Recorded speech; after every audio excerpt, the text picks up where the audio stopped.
आज से एक लंबे अरसे पूर्व दुनिया के अंदर विशेष जो ताकतवर राष्ट्र थे वो आपस में किस तरह से उलझे थे और उलझ करके किस तरह से अमेरिका दुनिया की सुपर पावर बना था, या यूं कहिए कि अमेरिका के द्वारा किस प्रकार से ब्रिटेन और फ्रांस को टेक ओवर किया गया था, या यूं कहिए कि किस प्रकार से अमेरिका द्वारा जापान के आतंक को रोका गया था। आज के सेशन में हम इस पूरी कहानी को आपके साथ चर्चा में लेकर आ रहे हैं।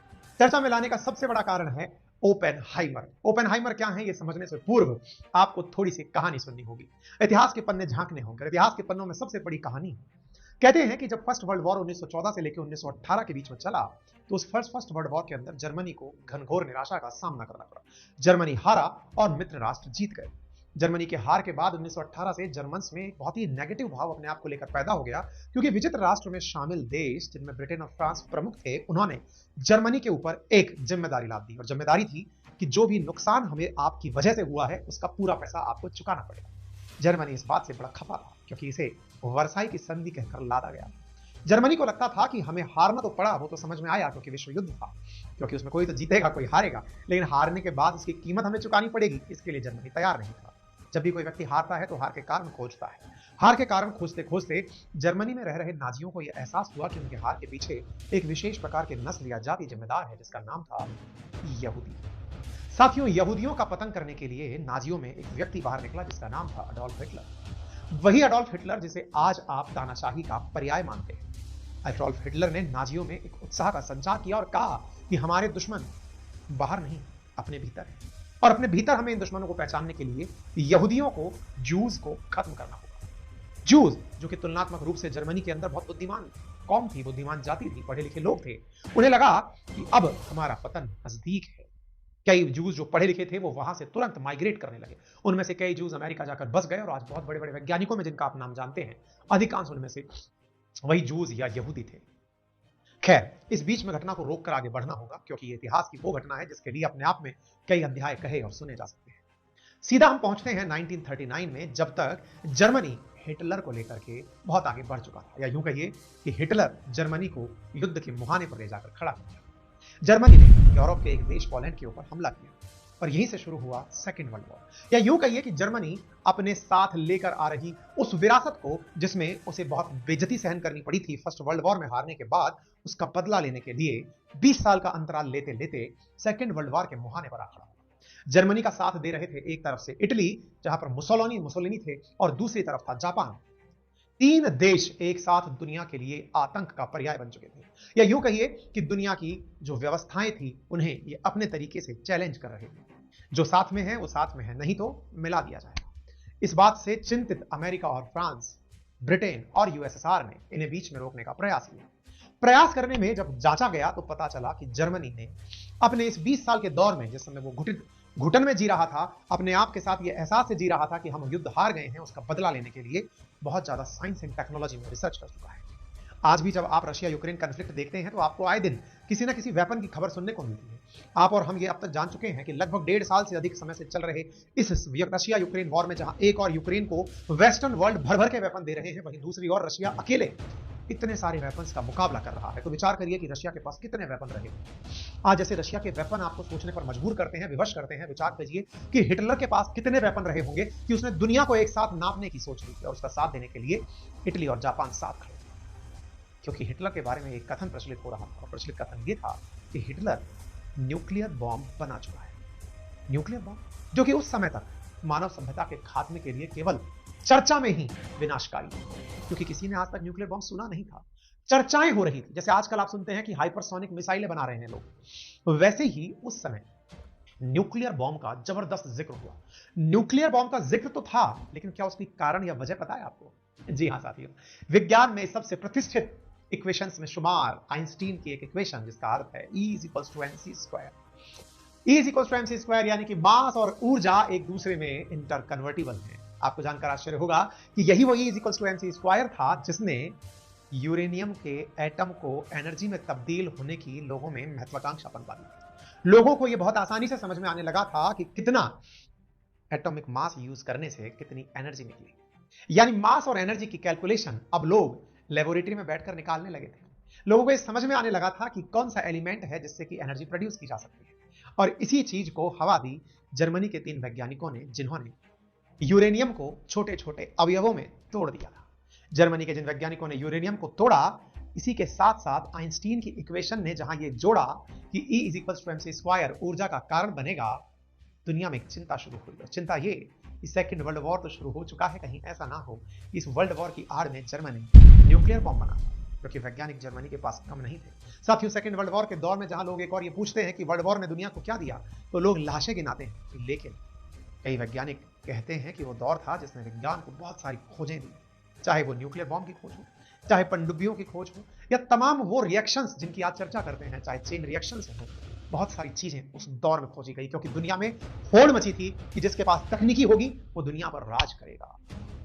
साथियों, जब ये बात वैज्ञानिकों को पता चली कि यदि ऐसी कोई चीज बन गई जिसने दुनिया में न्यूक्लियर बॉम्ब जैसा कोई चीज प्रोड्यूस कर दिया, निश्चित ही वो दुनिया के लिए बहुत बड़ा संकट बन जाएगा। जर्मनी के एक वैज्ञानिक थे जिनका नाम था लियो जिलार्ड। उन्होंने इस थ्योरी को प्रैक्टिकल में तब्दील होने से पहले ही डर को भांप लिया था।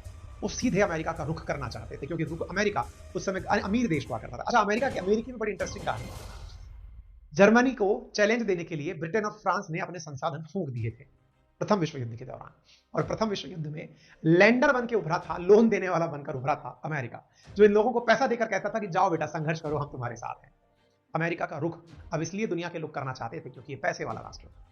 ऐसी स्थिति में जिलार्ड अमेरिकी सरकार को इस खतरे के प्रति आगाह तो करना चाहते थे, लेकिन उन्हें चाहिए था कि कोई व्यक्ति उन्हें इस बारे में लिखित में खबर दे, ताकि अमेरिका को समझाते समय किसी प्रकार की चुनौती का सामना ना करना पड़े।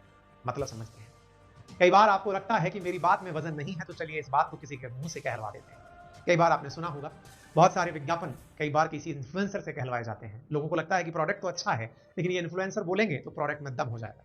बिल्कुल वैसे ही जिलार्ड ने इन्फ्लुएंसर उस समय वैज्ञानिक श्रेणी में तलाशे अल्बर्ट आइंस्टाइन। अल्बर्ट आइंस्टाइन के पास जिलार्ड पहुंचते हैं और कहते हैं कि आपको मालूम है कि आपने जो खोज की है, इसका अगर गलत उपयोग हो गया तो दुनिया पर भीषण संकट आ जाएगा। आइंस्टीन तत्काल इस बात को समझ गए और उन्होंने कहा कि इसके लिए आगाह करने की आवश्यकता है अमेरिका को, क्योंकि शक्ति संतुलन होना आवश्यक है। हिटलर के हाथ में न्यूक्लियर बम पहुंच गया तो पूरी दुनिया को वो तबाह कर देगा। आइंस्टाइन ने तत्कालीन अमेरिकी राष्ट्रपति रूजवेल्ट को एक खत लिखा और उस खत में लिखा कि हिटलर परमाणु बम बनाने में जुट चुका है, इसलिए जरूरी है कि अमेरिका पहले इसे बना ले। उस समय दुनिया के अंदर आइंस्टाइन का बहुत बड़ा नाम था। आज के समय में आप वैज्ञानिकों में जिसका भी नाम सबसे ऊंचा माने, उस कोटि के या उनसे भी ऊपर के वैज्ञानिक अल्बर्ट आइंस्टाइन।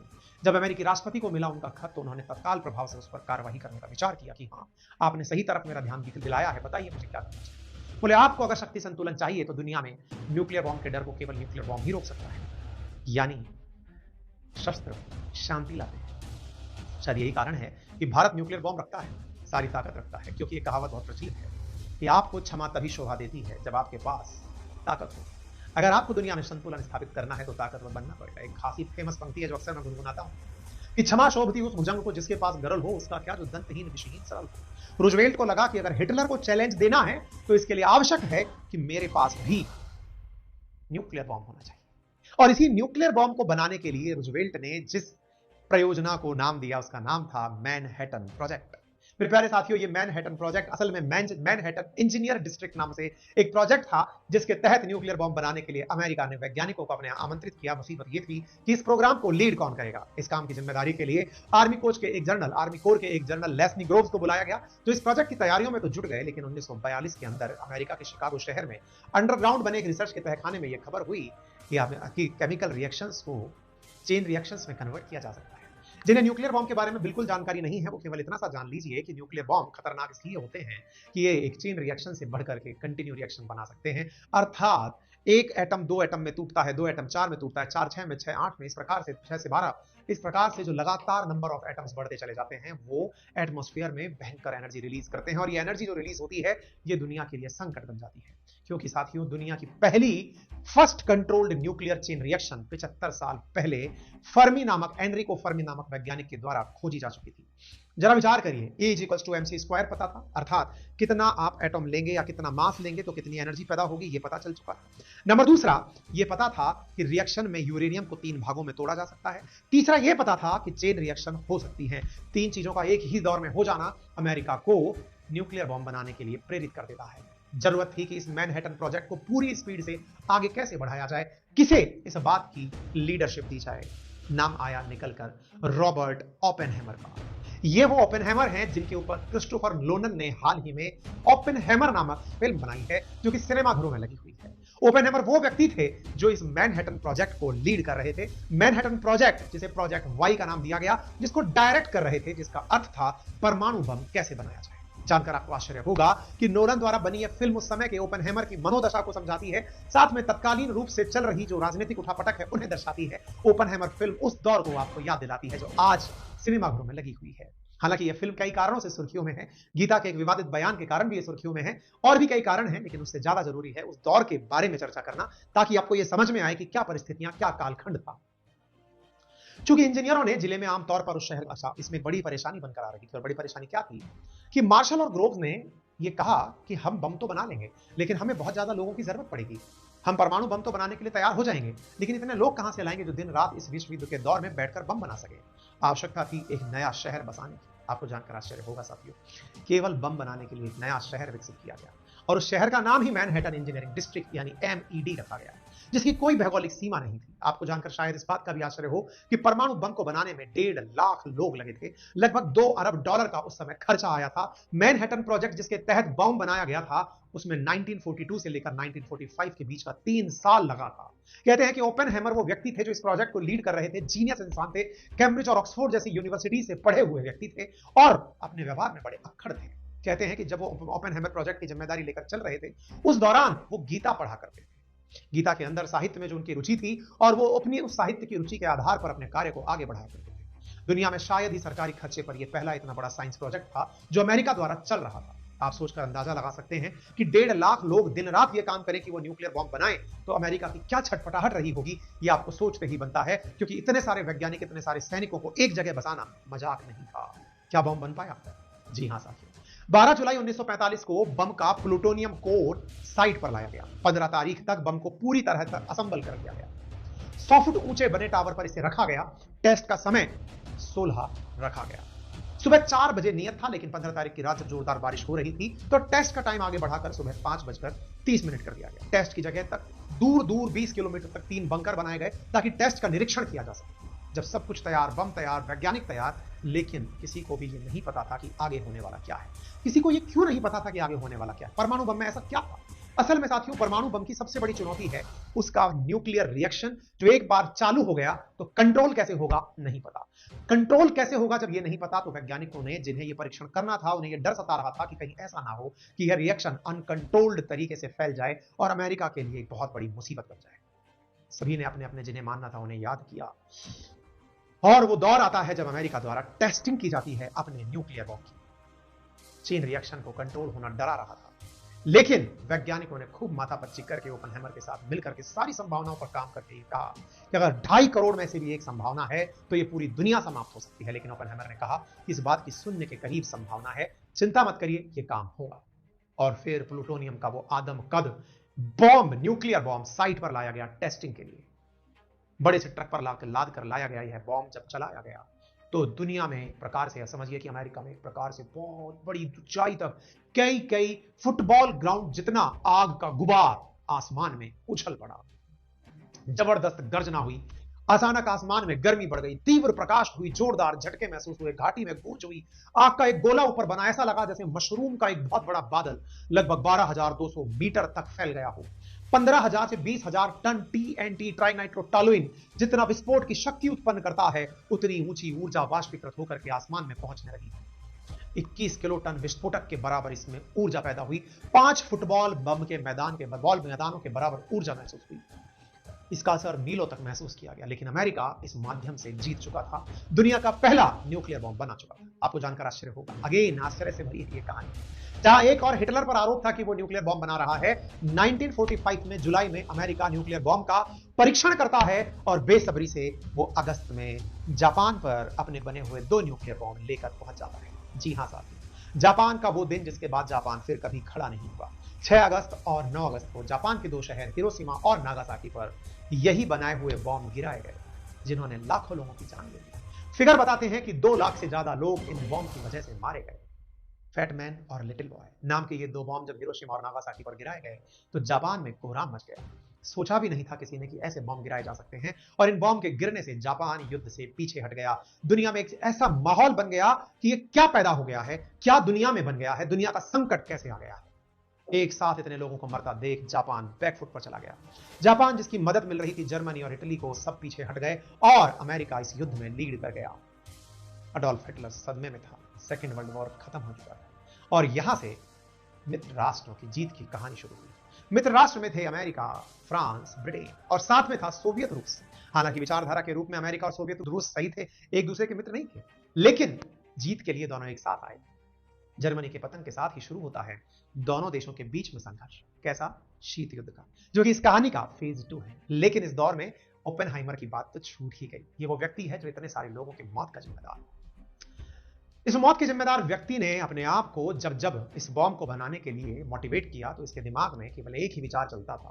गीता का श्लोक है, कालो अस्मि लोकक्षय कृत प्रवधो लोकांस मार मिथुन प्रवतः ऋते अपि त्वमाम न भविष्यन्ति सर्वे यह अवस्थिता प्रयत्निकेषु योद्धा। गीता का लिखा हुआ यह श्लोक ये बार बार दोहराया करता था।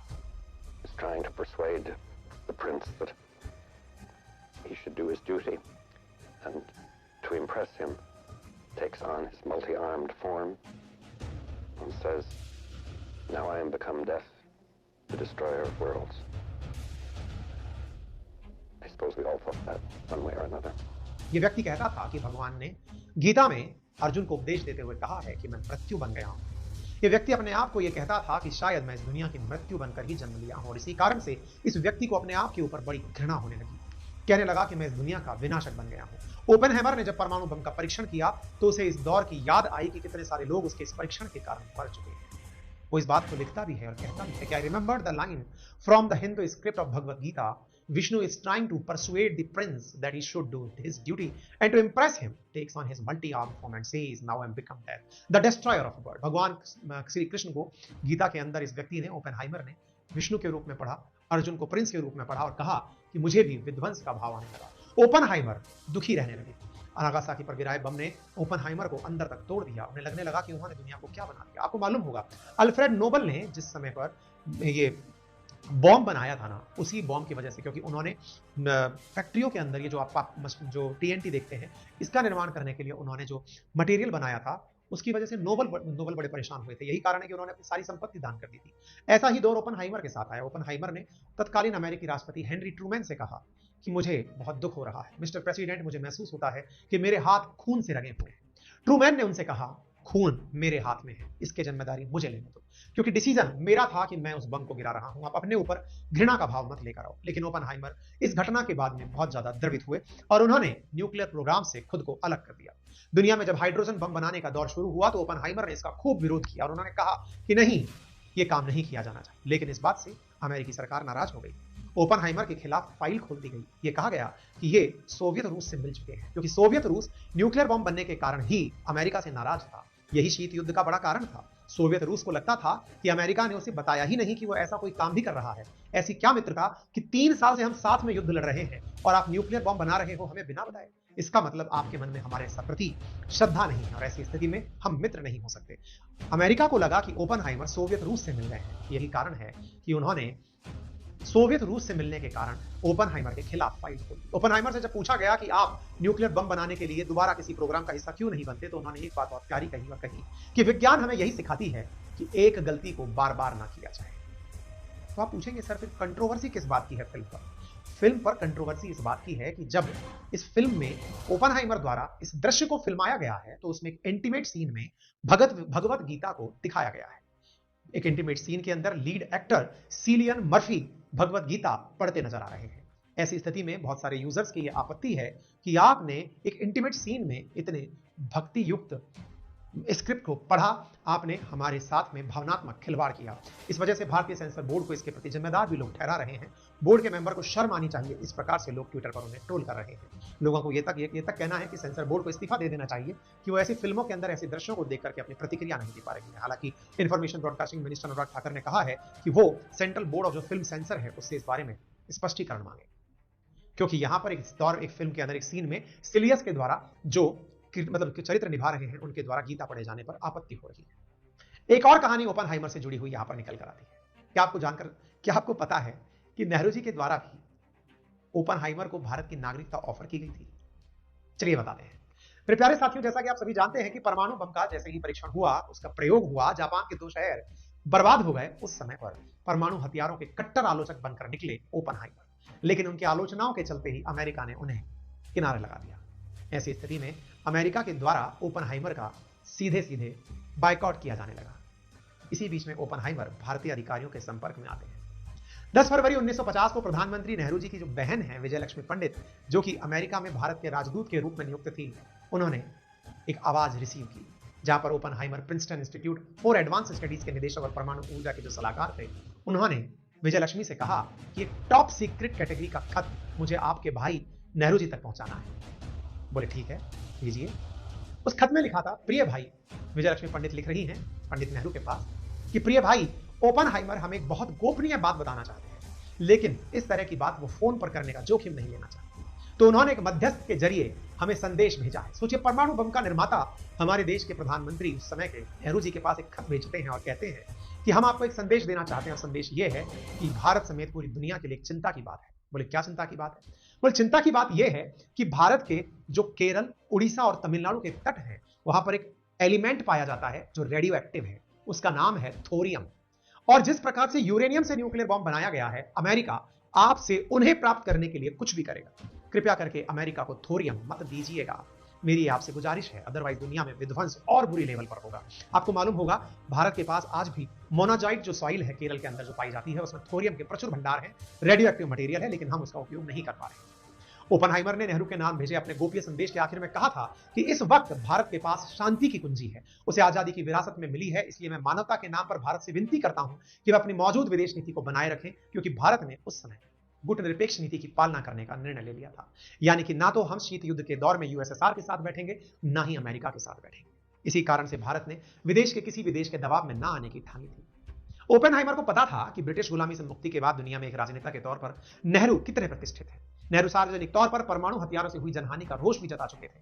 उनकी 1 साल पहले जो नेहरू से मुलाकात हुई थी, उसमें नेहरू ने प्रिंसटन यूनिवर्सिटी के दौरे पर आए हुए महान वैज्ञानिक अल्बर्ट आइंस्टीन के प्रेजेंस में यह बात ओपेनहाइमर से व्यक्त भी की थी और कहा था कि भैया ये चीज ठीक नहीं है। भारत सरकार ने अभी तक हालांकि तय नहीं किया था कि थोरियम का क्या करना है। उन्होंने विजयलक्ष्मी के माध्यम से यह बात उन तक पहुंचवाने का प्रयास कीजिए, कहा कि उनसे कहिए कि अगर ओपेनहाइमर खुद पर्सनली मिलते हैं तो अच्छी बात होगी। ऐसी स्थिति में चूंकि ओपेनहाइमर एक सेलिब्रिटी साइंटिस्ट बन चुके थे, जापान उनके कारण घुटने टेकने पर मजबूत हुआ था। कई प्रसिद्ध मैगजीन के कवर पेज पर ओपेनहाइमर छाए हुए थे, लेकिन 1954 तक पहुंचते पहुंचते उन्हें जिंदगी का एक ऐसा मोड़ देखना पड़ा जिस समय उन पर आरोप लगा कि वे साम्यवादी लोगों से मिल चुके हैं। उनके कई सिक्योरिटी क्लियरेंसेस रद्द कर दिए, उन्हें देश से बाहर जाने पर रोक लगा दी। विजयलक्ष्मी ने इसी दौर के बारे में जिक्र करते हुए कहा है कि जिस तरह से मध्यकाल के भारत में जादू टोना इस्तेमाल करने पर आरोप लगाकर लोगों को बेवजह सताया जाता था, ठीक उस समय पर अमेरिका के अंदर साम्यवाद से प्रेरित होकर वैज्ञानिकों को सताया जाने लगा था। ओपेनहाइमर भी उसी के शिकार हुए थे। तो क्या फिर ओपेनहाइमर कभी भारत से जुड़ नहीं पाए? अमेरिका में ओपेनहाइमर को किराने तो लगा दिया गया। नेहरू ने हालांकि उनकी सिद्ध ली, उनसे पूछताछ की। मशहूर वैज्ञानिक होमी जागिर बाबा की अपनी एक नई जीवनी में यह बात पता चलती है, जिसमें बख्तियार के दादा भाई लिखते हैं कि नेहरू ने ओपेनहाइमर को भारत आने का न्योता दिया था। यहां तक कि उनकी भारत में बसने की संभावना भी बढ़ गई थी, क्योंकि वो ये जानते थे कि ओपेनहाइमर भारत के विचारों से संतुष्ट है। लेकिन ओपेनहाइमर ने यह कहते हुए इनकार कर दिया कि यदि मैं आपके पास आया तो इन लोगों का मुझ पर शक और बढ़ जाएगा, इसलिए आवश्यक है कि मुझे यही रहने दिया जाए।